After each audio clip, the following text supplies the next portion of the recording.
Positive psychology has honourable origins and well-meaning origins, and it's got a lot to say when you get into the material. The work of Martin Seligman, the work of Carol Dweck, the work of Mihai Csikszentmihalyi and others. Um, they have a lot of valuable things to say about maintaining a positive outlook and speaking to oneself in positive terms, imagining, the future, tomorrow, 10 minutes time, etc., to turn out the way we want and so forth. And this is what I've been promoting over the course of the last 24 days in this program, 30 Days of Mental Skills. However, one can be accused of taking it too far a little bit and not being realistic about the situation, any given situation. I've touched on this already over the last couple of sessions, and I want to address it here in particular because we're talking about emotional agility, the ability to recognize one's emotions and being able to navigate the challenges and not react knee-jerk to situations. There's merit in working on yourself and maintaining a more positive outlook, but that's not to say that you ignore the situation in which you find yourself. And I hope I've made this clear as we've moved through the material. And if I haven't, I want to make it clear now. I think I did when I was talking about optimism and pessimism a few sessions ago. To be blindly optimistic about tomorrow, next week, and so forth is naive. It's grossly naive. And the overwhelming need to find positivity is oftentimes a mask or a cover for how we really feel. And it's often designed to disguise how we really feel. So I'm not supposed to be feeling bad. I'm not supposed to feel pessimistic about tomorrow. I'm not supposed to have these negative emotions. And that's not what it is. And I hope that's come across. You've got to be a realist optimist. You've got to be realistic. You've got to accept the conditions for what they are. It's a fundamental requirement of acceptance and commitment therapy. Stephen C. Hayes, acceptance and commitment theory is to accept the blind and bold truth of what it is that's straight in front of your face. Otherwise, you're just in denial about your circumstances. Only then can you change them. And only then can you work towards a more positive outlook. Accept what's in front of you as a starting point. Now, when you talk about emotional agility, I'm going to offer you some other terms as well. Emotional flexibility, psychological flexibility, emotional intelligence, Daniel Goleman spoke about back in the 90s, still talking about it. He's built a career on it. He built it on the back of work by others. Well, let's face it, everybody's work is built on that of those who have come before. And I'm not criticizing Daniel Goleman for that, fair play to him. But oftentimes when we're promoting this idea of emotional intelligence or emotional agility, we can be guilty of ignoring the negative side to it. I mentioned yesterday, or was it the day before, session 23, day 23. Yeah, we're on day 24 now. That in the workplace, leadership often uses emotional agility, emotional intelligence as a means to manipulate and get what they want. That's true in a lot of cases. There are honourable people who don't do that. But there's another problem. And the problem is centered around two things. The first thing is that we use this kind of idea of emotional intelligence to, again, mask the truth.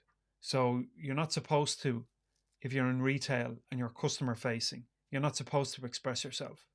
You're not supposed to react to somebody coming in the shop and giving you a hard time over the pair of shoes that ripped, or the clothes that didn't fit, or whatever happens to be, or the product that they bought, whatever the product happens to be that didn't work. And oftentimes we've trained the public to be very short in their criticism of companies. And when you're in retail or any customer facing role, you bear the brunt. but you're not supposed to react. You're not supposed to show how you feel. And people like Arlie Hochschild, who in 1983 wrote The Managed Heart on this topic of self-regulation, not even self-regulation, it's, what's a better word for it? Disguising how you feel, self-management to the extreme. She wrote about various industries, airline people, have to be careful about my words here, be politically correct. Airline staff who are supposed to, put on a smile regardless. Tax collectors and debt collectors who are supposed to ignore their sense of humanity and just get the money that's owed, right? So certain jobs require you to be stone-faced, require you to be smiling at every hand's turn. And this is detrimental to your well-being because it builds up and it builds up and it builds up, and it has to vent somewhere. And so where does it vent? Well, oftentimes it vents in the car on the way home, or it vents when you get home with your spouse or your kids. You've no time, you've no energy because you've been managing your emotions all day long. That's not emotional agility. That's not how it's supposed to be used. I advocate for a middle ground, and that through the development of mental skills, the organism, the psychic and emotional and physiological organism, finds a way in and of itself through certain practices. Now I'm getting to this, and on the final day, around day 29, day 30, which is in about a week's time, I'll offer you this process, this daily practice, whereby you can begin to train your organism to react in a more beneficial way. By the way, I don't get this right all the time. I fly off the handle as well. I lose the plot sometimes. I forget. But I'm sure, and as sure as I can be, that when we practice these skills, we become better capable of managing those situations. Our reaction is not managed. It's not controlled consciously. It's simply, we simply train ourselves to react in a better way automatically. So our system 1 is retrained. Remember system 1 and system 2? So we use system 2 to consciously take ourselves to the daily practice. And in doing so, we train system 1 to react more favorably for ourselves and other people to those situations. We don't find ourselves in jobs that we hate and ask us to manage ourselves, right? It's bullshit, managing oneself. I mean, what does that even mean? To consciously manipulate our own emotional state so we don't show how we really feel. It's nonsense, right? The other problem, going back, I said there was 2, with emotional agility, emotional intelligence, how it's promoted in the workplace, is that when we recognize that we've gone too far in managing ourselves, we've gone too far this way, we've gone too far in putting on a stage show to pretend that we're not feeling the way we feel, that we're driven too far the opposite direction, to the other extreme, and now we want to gush out all over the feckin' carpet. We want to vomit our emotions all over the carpet. Management is trained to, to recognize staff and how they feel, and we run well-being programs for managers to try and train them, surface level conscious effort, to react in a way that's beneficial to staff, and you've got to be aware about how your staff are feeling, and all of this is just another performance, except in the opposite direction. It's nuts. It's crazy, right? The corporate world is full of it.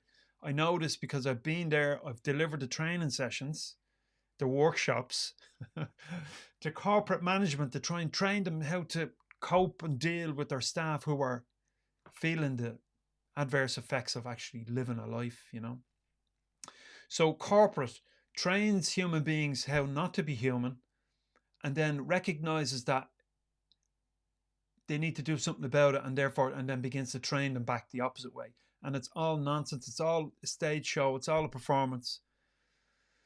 And there has to be a better way, right?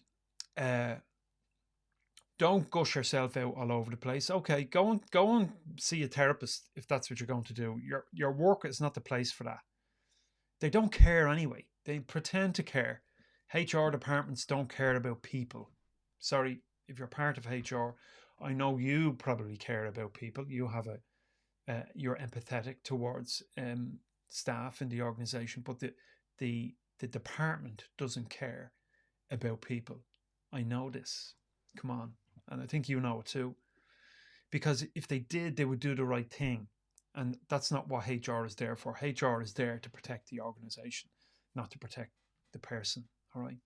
So I'm going off track a little bit, but what I really wanted to reinforce in this session is, regardless of whether your work is sport, whether it's in management or leadership, whether it's you're working for a corporation, you work for yourself, you run a small business, just be human, will you? Just be a human being and recognize that you don't have to be, number one, a bad bastard to get things done. You don't have to put on a performance to pretend to your staff that you care when you really don't. If you don't care, you've got work to do, no doubt about it. But don't pretend, because people see through it. It's disingenuous and it doesn't work. Emotional agility comes about as a consequence of certain behaviors. It comes about as a consequence of recognizing the needs, the human needs in others, and doing what's right, of caring, really caring about other people. And the thing about the corporate world, or the whole business world, in fact, the whole capitalist system of enterprise, is that it exists not to care. It must make a profit at all costs. And so you have this dichotomy, you have this paradox going on, where in a business people, managers and so forth, are being asked not to be human, because to be human is not profitable. However, to pretend to be human just might be. And so it's a crazy inverted reality in which we live. Read today's piece. It's short enough, about 500 words. I'm talking about Susan David's emotional agility.